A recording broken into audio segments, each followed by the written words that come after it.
So Danny Kerr, the former England don't rugby get player, Don't get Dino at it. Keen to hear your thoughts on this. His book's coming out. It's called Everything Happens for a Reason, and yesterday's passages that were released focus on Eddie Jones's time at the helm of the coach who was one of the most successful England rugby coach.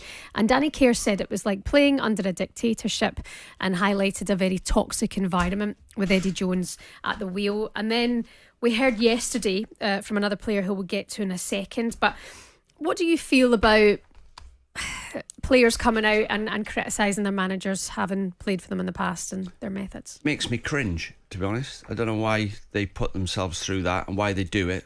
Managers are not there to be your friend. You're there to actually get results. And sometimes, you know, I see Ron Atkinson now, and he's like my best mate, more or less apologising for the things he says to me. But I know why he's done it. He tries. The managers like Fergie, they put the fear of God into you. The whole club, they rule by fear, and everybody's on their toes. Or do you want to see that group now at Man United that since Fergie left are all smoking cigars on the pitch?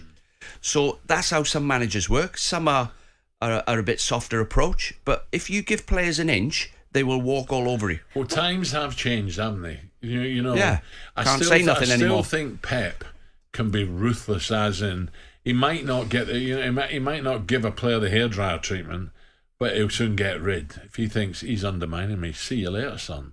So there is, but before, when I played Shebahn, managers were in your face. I've seen punch-ups with managers and coaches.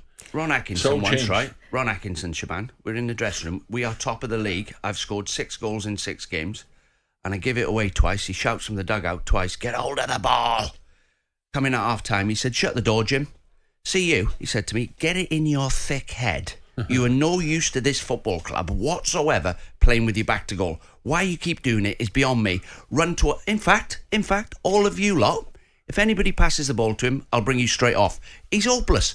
Don't give him the ball. It's all my teammates not to pass to me." I completely agree. It feels like it was the management style then, but does that management style work now if managers and head coaches are treating players like that? It doesn't work now because players go to their agents, say, "I'm not putting up with this.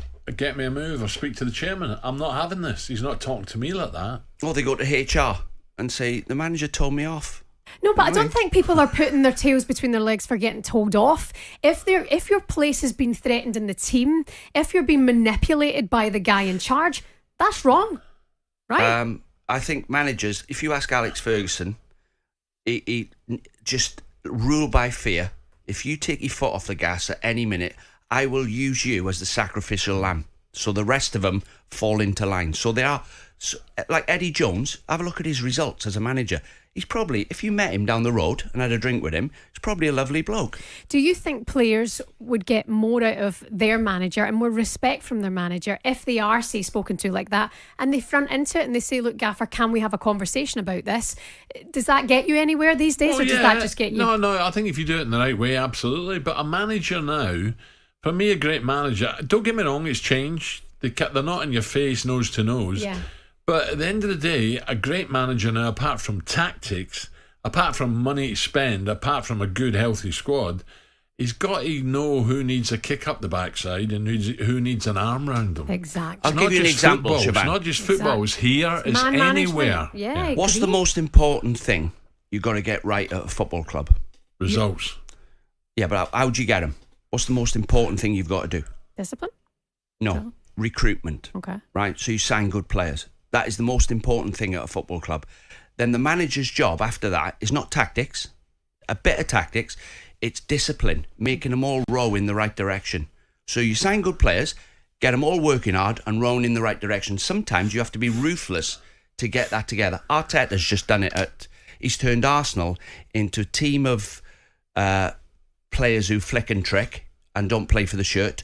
He's now got a team of players who are playing for the badge every week. But I bet you he's not done that by using the methods that Eddie Jones allegedly used. Well, we don't know. Used. I've not read the book, but I do know Danny Kerr's on Friday morning, so I look forward to talking to him about it. So you can see that to his face then, that you How think big he's is an he, embarrassment.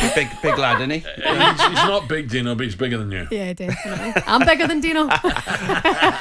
talkSPORT Breakfast, waking you up Monday to Friday morning from 6 a.m. on AM, on DAB, via the talkSPORT app and on your smart speaker. talkSPORT.